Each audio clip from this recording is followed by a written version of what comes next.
Good morning. Good morning. I'm Kevin Schilling. I'm the deputy mayor of the city of Burien.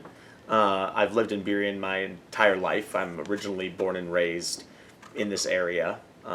My dad also was born and raised in this area, and his parents came from Wisconsin or somewhere in the Midwest. But my dad's side is not my Irish side. So my last name is Schilling. That's a German last name. But my first name is Kevin, which is a very Gaelic, Celtic name. Means of gentle birth or handsome birth. We'll let others decide that. But my Irishness comes from my mom's side of the family. So my mom is also a redhead. Red hair is very traditionally an Irish thing. My mom's mom was half Irish, half Norwegian. So my great grandfather on my mother's side was Scandinavian, but my great grandmother on my mother's side was Irish entirely. Last names of her father and mother were O'Hara and Clear. I don't think you could get more Irish than O'Hara. My mom's dad was also fully Irish. The family last name was Mahin. One part of the family came from Northern Ireland. The other part came from Ireland. But the whole island is Ireland. That's a wholly controversial thing that could probably be discussed by lots of historians for a long, long time. But in a way, that division of where you come, where your family's from in Ireland, speaks a lot to your Irish experience. If you are Northern Irish, you are probably Protestant. You are probably more in line with British attitudes. If you are Irish not from Northern Ireland, but from the Republic of Ireland, you are probably more likely to be Catholic or of Catholic heritage, and not sympathetic to British attitudes or identity. I know that my mother's Irish side left Ireland in the late 1870s and came to the United States through Baltimore and settled in Minnesota. I know that my mom's dad's side of the family, the Mahins from Northern Ireland, came much earlier than that, and they actually went to Canada and came to the United States through Canada. They identified very much as British, and not as Irish, even though they were from Northern Ireland and of Irish heritage. My mother's side, the Catholic Irish side, is what sort of permeates today. I'm majority Irish in my genealogy. I'm majority Irish, and the Catholic side comes through. So my mom's mom was very Catholic, and raised her children Catholic. And I think when I was thinking about what something to say today, I think many people of Irish descent or who claim Irish heritage would argue that, in a way, Irishness and Catholicism is somewhat synonymous. It can oftentimes be you're just considered Catholic if you are Irish. It's a very big deal being Irish Catholic. St. Patrick's Day. It's still culturally St. Patrick's Day, even though not everyone who celebrates St. Patrick's Day is Catholic or Irish. But because of the cultural permeation of St. Patrick's Day, anybody could claim to love being Irish or being Irish on St. Patrick's Day. I'm fine with it. Let's do it. But certainly, growing up, I was well aware of my Irishness. I think you know very early on if you're Irish based off your hair. And because I grew up as a redhead, and having red hair, there are very few other places in the world where there are so many redheads. And I was never unaware of the fact that that was because I'm Irish. My red hair. My mom's a redhead too, so it's in the family. Um, Kevin, the name Kevin, is also of Irish descent. It stems from a Celtic version or Gaelic version that would be pronounced something like Kevin, and spelt with like 10 letters in a ridiculous way. The Celtic is a crazy language. But I would say probably growing up, the heritage of knowing you're Irish and knowing how that connects to um, religion as well as the immigrant story. Um, my family is obsessed with genealogy, um, and we know exactly where my family came from Ireland. We know exactly what year they came. We know what cemeteries exist back in Ireland where we could probably trace family back for 1,000 years. Um, I think that's important to know because it establishes a mentality of um, longevity. You're not here just solely for yourself. You're here because there were generations before you who came and lived and decided that there was time, there was willingness, there was desire for more.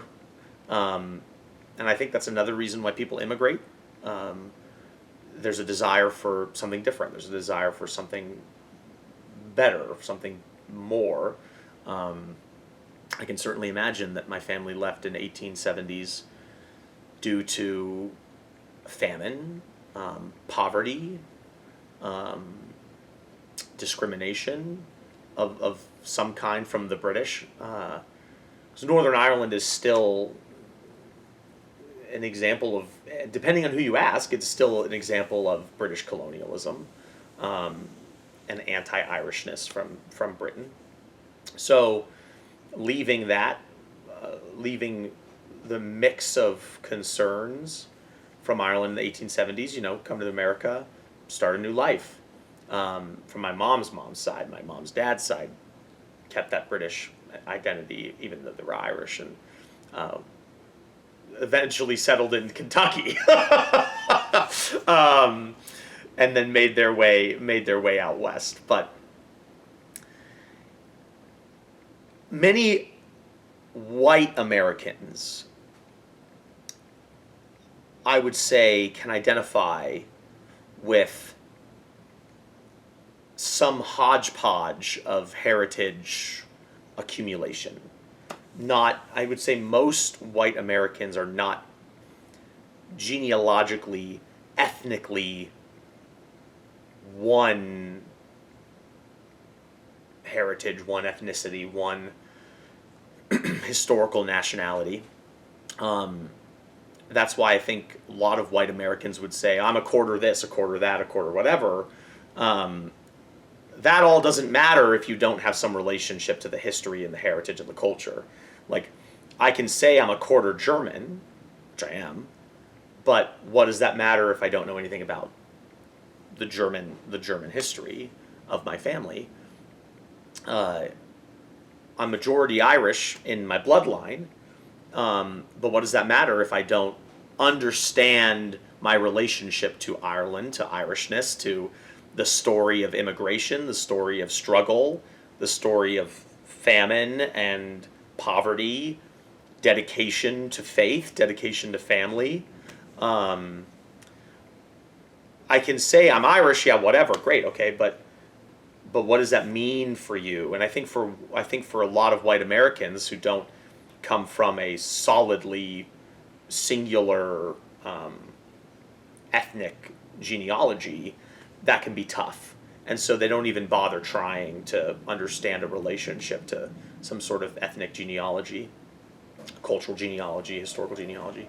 So they're left with, and I think some of the struggles we see today in America, especially long with white Americans, is they're left with a sense of longing for trying to understand where they belong, and that manifests itself oftentimes, and we've seen this in the last few years, in racism and white supremacy and phobias, ethnic phobias, and lots of hatred of other people, and I see that.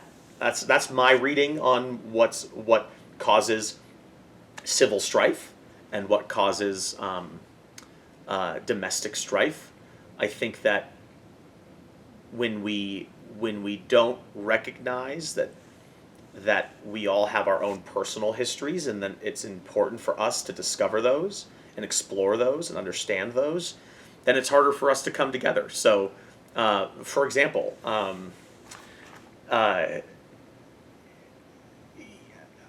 I'm very familiar with my Irish heritage, but me being Irish doesn't take away from me recognizing the importance of the heritage of the people I meet at the Muslim Youth Foundation, or for their heritage. It doesn't stop me just because there's a great community of people who are Muslim at the Muslim Youth Foundation here in Burien. Doesn't take away from my personal experience with my heritage, or I don't feel like I'm missing out on something like that. I'm working to embrace and show love and compassion and understanding.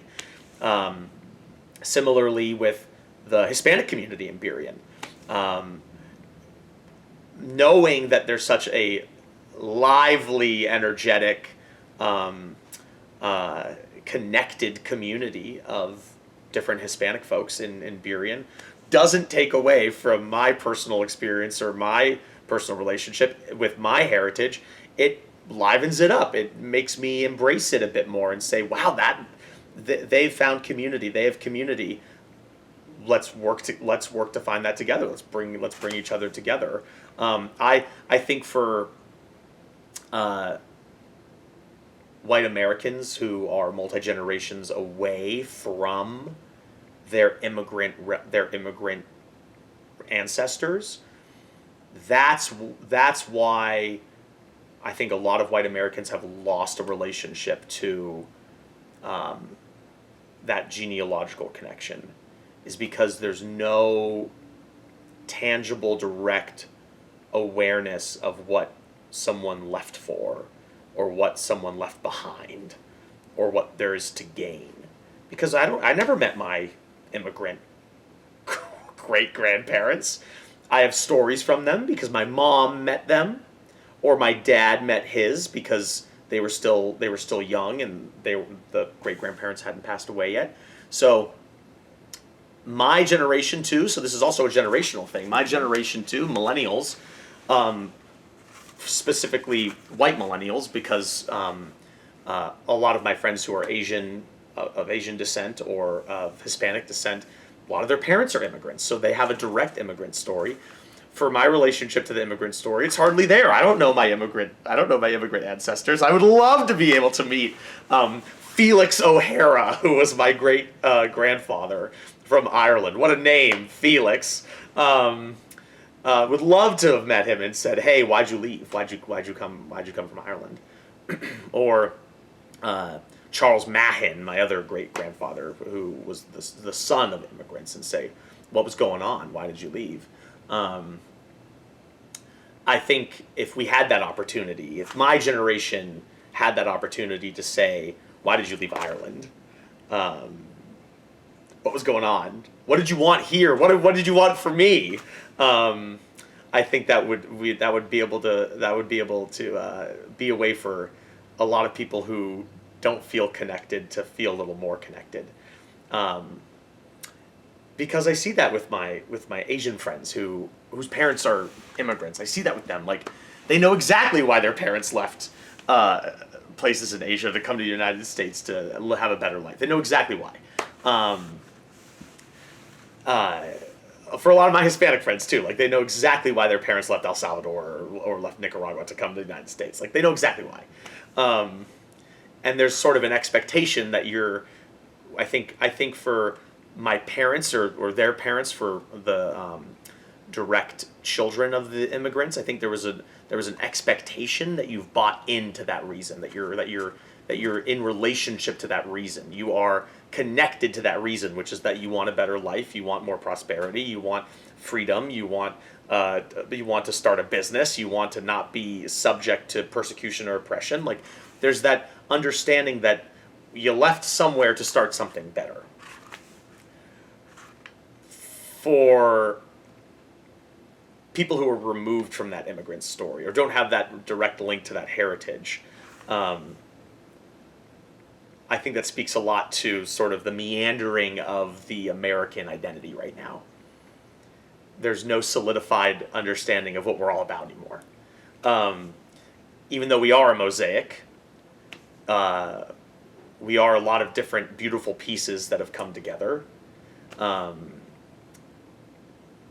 but because we don't have the share right now, domestically, we are having trouble as a civil society recognizing the shared identity, I think. And so maybe not in the 1870s, maybe they didn't in the 1870s, 1880s, 1890s, but post Civil War America still had domestic strife, still had racial problems, still had lots of uncertainty, but one thing that wasn't uncertain was that the United States was still a place where people could come from all around the world to have a second chance or have something a little bit better. And I think we're still trying to figure that out. But I think if my Irish ancestors that left Ireland to come to the United States for something better saw that I'm the deputy mayor of a city, um, and am educated and have worked really hard, and my mom's worked really hard, and the families worked really hard, I think they'd be proud. I think they'd know that like that's the reason why they came, to hope that that's something that could flourish and be better um, than what they left behind.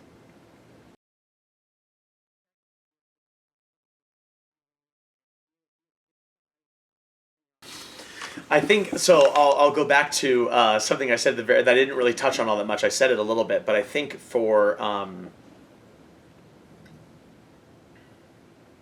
the passing down of an Irish heritage now, because it's multi generations removed from the direct relationship to ancestors from Ireland. I think that manifests itself in Catholicism a little bit. The Irish heritage relationship to the Catholic Church. Um, I think for me, that's how it has and how it will continue to. Um, I think so. Religion, I think, is a way that will happen for me personally, and how it has happened. Um, the Irish have been Catholic for 1,500 years, or maybe a bit more. And oftentimes, I think my parents will jokingly say something like, "You have to be Catholic. There's no other option." And also for like passing it down, like you have to.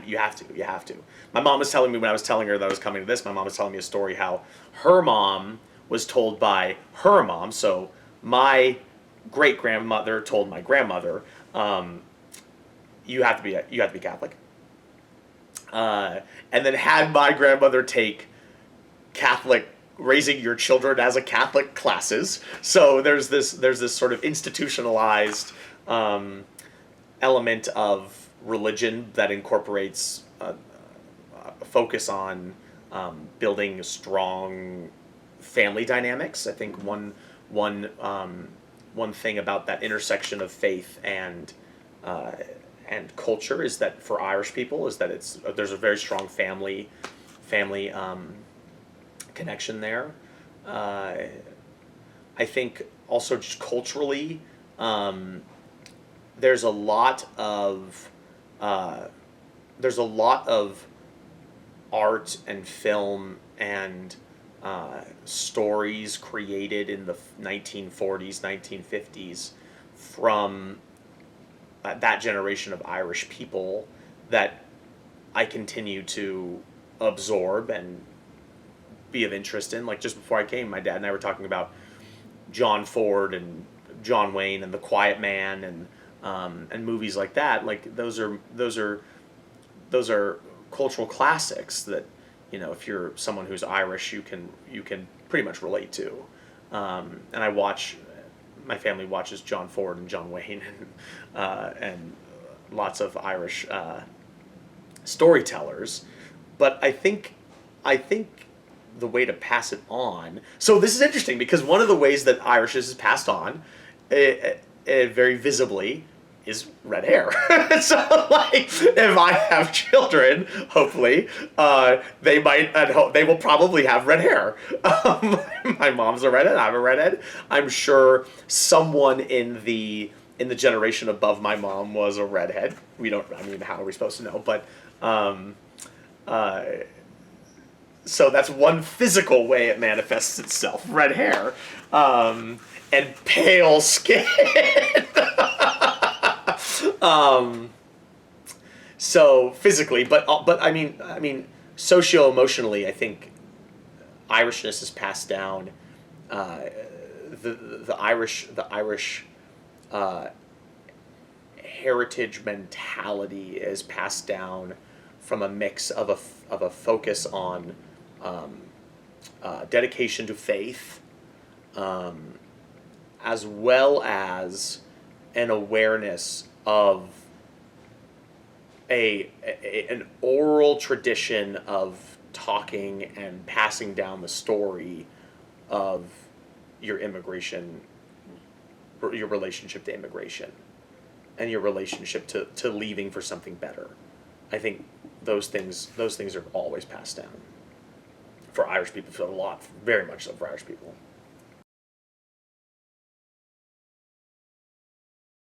I was going to go November of 2020, but then COVID. And I'm planning on going this November. I'm very excited. My mom has gone. My mom has gone with her cousin, who's also Irish. My mother's generation line were all Irish. And my grandmother's brother looked very Irish, had thick black hair, so that's interesting too. So in Ireland, like, there's redheads, but also like people have really thick black hair. It's very interesting in Ireland. And his daughter, she and my mom went to Ireland and went to go visit the places where my family's from. So like Sligo, County Sligo, which is like northwest Ireland, County Mayo, those places, very farm heavy. My mom went and came back and said, "No wonder why they left." But I do plan on going this year, and I mean, I think a lot of Irish Americans, the president of the United States is Irish, the first ever Irish American president, and he got a warm welcome from the country of Ireland. He's very Catholic, so there's a lot of things that like Irish Americans see in the president and say like, oh yeah, I resonate with that as an Irish American. You're Catholic, you are kind of tough talking, you have a really strong relationship to family, you're very compassionate, you're quick to be emotional. Those are all very Irish mentalities. And so, no, I've never been to Ireland yet. I've been to England, I've been to Britain. I plan on going to Ireland in November. I would just say that probably for the purposes of the museum and the city, and we all have personal histories and family histories and social histories that are the past. That's the building of the present. But we all have the ability every single day to make decisions that provide a more positive and better foundation for the future. And I think when we think about ways to embrace diversity and embrace difference, it's about being comfortable knowing that someone might be different from you and finding the joy and happiness and beauty in the difference. Because not one person is the same, not one culture is the same, not one identity is the same.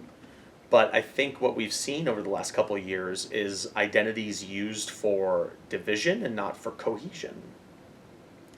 Identities used for, in a way, building of different hierarchies again, instead of a more egalitarian sort of small d democratic relationship with each other.